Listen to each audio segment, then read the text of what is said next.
Assalamualaikum warahmatullahi wabarakatuh. Selamat pagi Bu Herlina, selamat pagi teman-teman. Kami di sini dari kelompok satu akan mempresentasikan tentang materi hari ini yaitu Badan Usaha Milik Negara dan Badan Usaha Milik Daerah. Namun sebelum itu, izinkan kami untuk memperkenalkan diri terlebih dahulu. Perkenalkan, nama saya Alif Almasanti dan beberapa rekan saya. Melani Widya Saputri. Saya Bang Jatuh Harsana. Baik, langsung saja masuk ke materi. Untuk yang pertama, apa itu BUMN atau BUMD? Untuk BUMN sendiri merupakan badan usaha milik negara, di mana perusahaan ini modalnya dimiliki sepenuhnya atau sebagian besar dari pemerintahan pusat. Sedangkan untuk BUMD atau badan usaha milik daerah, ini itu merupakan suatu perusahaan yang modalnya dimiliki sepenuhnya atau sebagian besar dari pemerintah daerah. Nah, BUMN dan BUMD ini keduanya adalah jenis badan usaha yang didirikan untuk memberikan pelayanan kepada masyarakat dan juga menghasilkan keuntungan.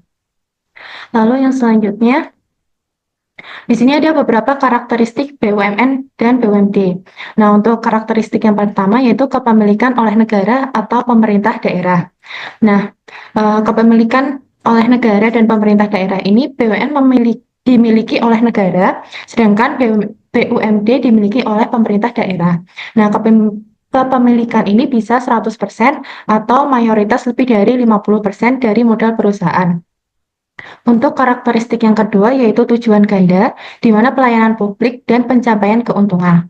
Nah, BUMN dan BUMD ini tidak hanya fokus untuk mencari laba atau keuntungan dari perusahaan seperti perusahaan swasta, tapi juga bertujuan untuk melayani kepentingan publik seperti menyediakan listrik, air, dan transportasi. Lalu untuk karakteristik yang ketiga ada bertanggung jawab secara akuntabel kepada publik. Nah, di sini karena BUMN maupun BUMD memakai dana negara dan daerah dan bertugas untuk melayani masyarakat, BUMN maupun BUMD harus bertanggung jawab kepada publik. Jadi semua kegiatan dan keuangannya itu harus transparan serta dapat diaudit. Lalu yang selanjutnya ada dapat berbentuk perseroan terbatas atau persero dan perusahaan umum atau perum. Nah, BUMN dan BUMD ini berbentuk perseroan terbatas. Di sini tuh berfokus pada keuntungan, tapi tetap ada campur tangan dari negara. Sedangkan untuk perusahaan umum atau perum, ini tuh berfokus pada pelayanan publik, tapi juga masih di sisi lainnya masih menghasilkan laba atau keuntungan. Lalu ada bentuk lainnya, hal ini tuh disesuaikan dengan peraturan perundang-undangan yang berlaku. Lalu yang terakhir tuh ada sumber modal. Nah, sumber dana atau modal yang digunakan untuk menjalankan kegiatan usaha itu bisa berasal dari APBN maupun APBD. Kalau BUMN dari APBN dan BUMD itu berasal dari APBD. Lalu penyertaan modal negara atau PMN dan penyertaan modal daerah. Di sini tuh investasi langsung pemerintahan pusat dan daerah ke BUMN bisa berupa uang tunai ataupun aset. Lalu yang selanjutnya adalah laba usaha, di mana keuntungan dari yang dihasilkan BUMN maupun BUMD dari kegiatan operasionalnya akan digunakan kembali sebagai modal usaha. Lalu yang terakhir tuh ada pinjaman, di mana BUMN maupun BUMD bisa mendapatkan dana dari pinjaman, baik dari dalam negeri maupun dari luar negeri.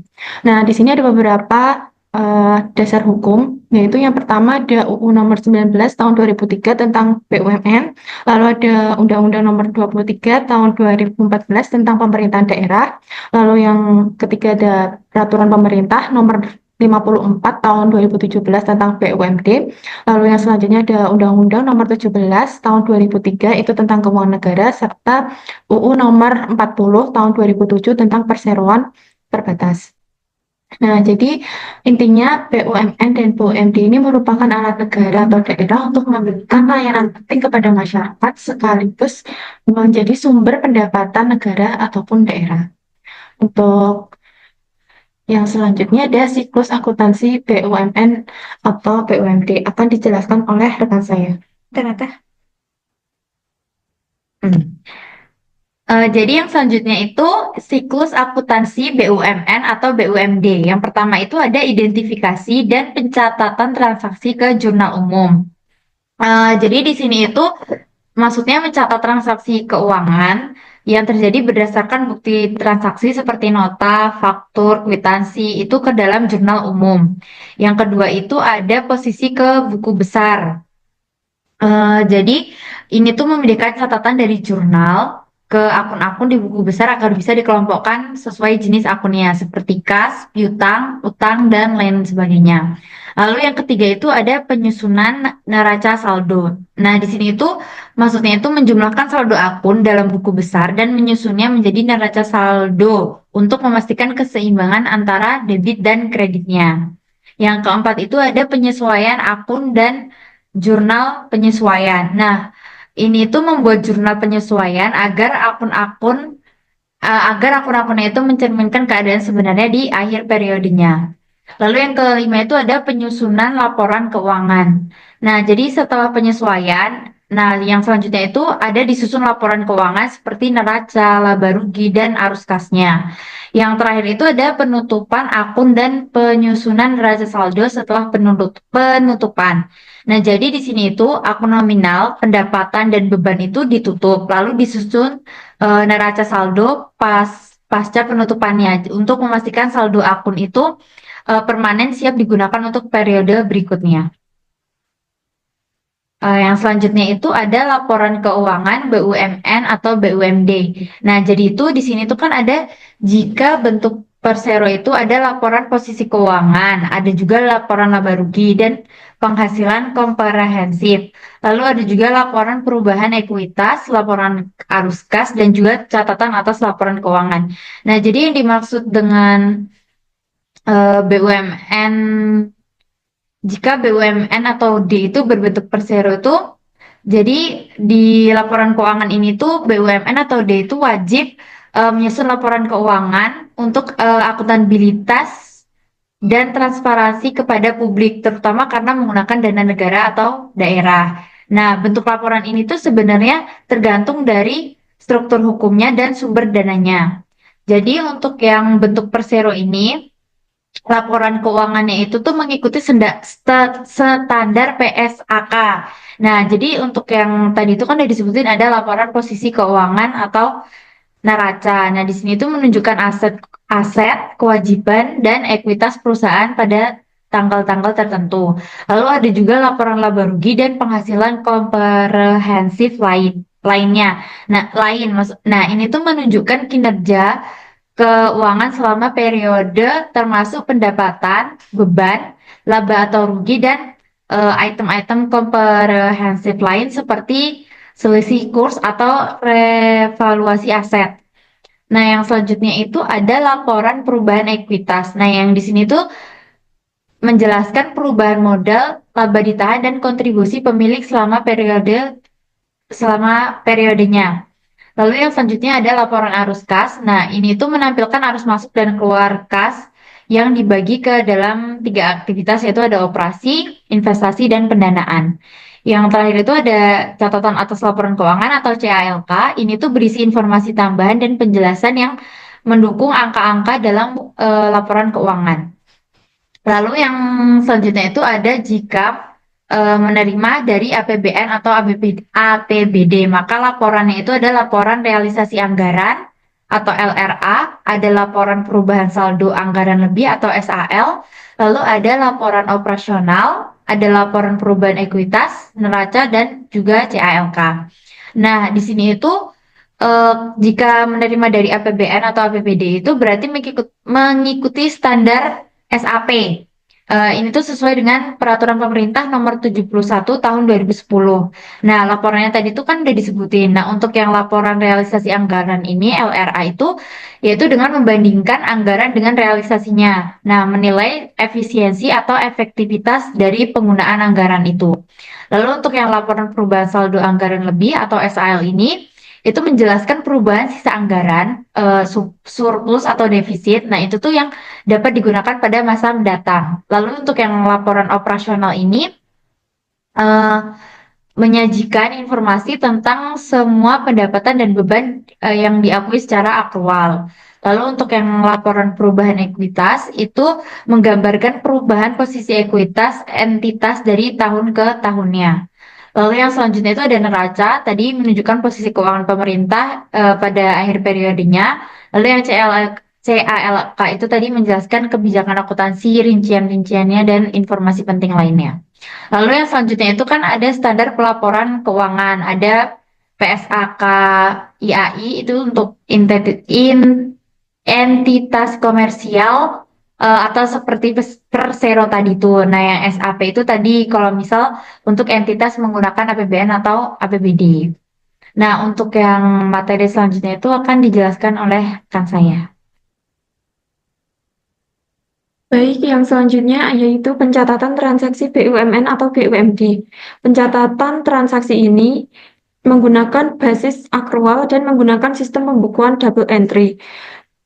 Basis akrual ini berarti transaksi dicatat pada saat transaksi terjadi, bukan saat kas diterima atau dibayarkan.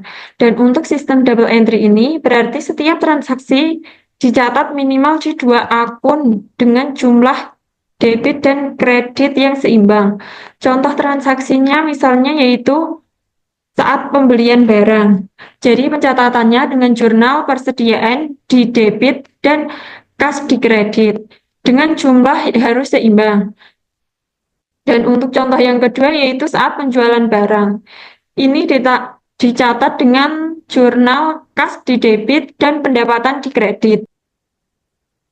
Contoh transaksi yang ketiga yaitu pembayaran gaji dengan jurnal pencatatannya yaitu beban gaji di debit dan kas di kredit. Dan untuk contoh yang terakhir yaitu misalnya mencatat transaksi penyusutan aset. Ini dicatat dengan menggunakan jurnal akun beban penyusutan di debit dan akumulasi penyusutan di kredit. Semua transaksi ini harus didukung oleh bukti yang sah seperti faktur, nota, ataupun kwitansi dan diklasifikasikan sesuai akun-akun yang tercantum dalam bagan standar BUMN atau BUMD. Untuk yang selanjutnya yaitu standar akuntansi BUMN atau BUMD. Standar akuntansi yang digunakan oleh BUMN atau BUMD ini terdapat dua jenis tergantung pada bentuk hukum dan sumber pendanaannya. Untuk yang pertama yaitu standar PSAK atau Pernyataan Standar Akuntansi Keuangan. Ini digunakan oleh BUMN atau BUMD yang berbadan hukum perseroan terbatas atau PT atau entitas komersial. PSAK ini disusun oleh Ikatan Akuntan Indonesia atau IAI dan fokus pelaporannya pada laba rugi, posisi keuangan, dan arus kas. Contoh dari entitas yang menggunakan standar akuntansi ini yaitu PT PLN dan PT Pertamina. Untuk standar yang kedua yaitu SAP atau Standar Akuntansi Pemerintahan digunakan oleh BUMN atau BUMD yang dibiayai oleh APBN atau APBD atau berfungsi sebagai entitas pemerintah. SAP ini disusun oleh Komite Standar Akuntansi Pemerintahan atau KSAP. Dan SAP ini berfokus pada pelaporan pada transparansi, akuntabilitas, dan pelaporan keuangan pemerintah berbasis akrual. Contoh entitas yang menggunakan standar akuntansi ini yaitu RSUD dan Perumda Air Minum. Dasar hukum yang terkait dengan standar akuntansi BUMN atau BUMD ini yaitu Peraturan Pemerintah Nomor 71 Tahun 2010 tentang Standar Akuntansi Pemerintahan, Peraturan Menteri Keuangan yang mengatur implementasi SAP di BUMN atau BUMD, dan regulasi internal BUMN atau BUMD seperti peraturan direksi atau SK Kepala Daerah.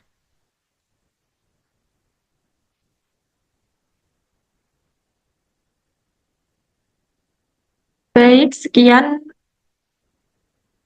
penjelasan materi dari kami terkait dengan BUMN atau BUMD yang telah dibahas dari awal terkait dengan karakteristik BUMN atau BUMD, siklus akuntansi BUMN atau BUMD, laporan keuangan BUMN atau BUMD, pencatatan transaksi BUMN atau BUMD, dan juga yang terakhir yaitu standar akuntansi BUMN atau BUMD. Sekian presentasi dari kelompok 1. Mohon maaf apabila ada kesalahan kata. Terima kasih. Wassalamualaikum warahmatullahi wabarakatuh.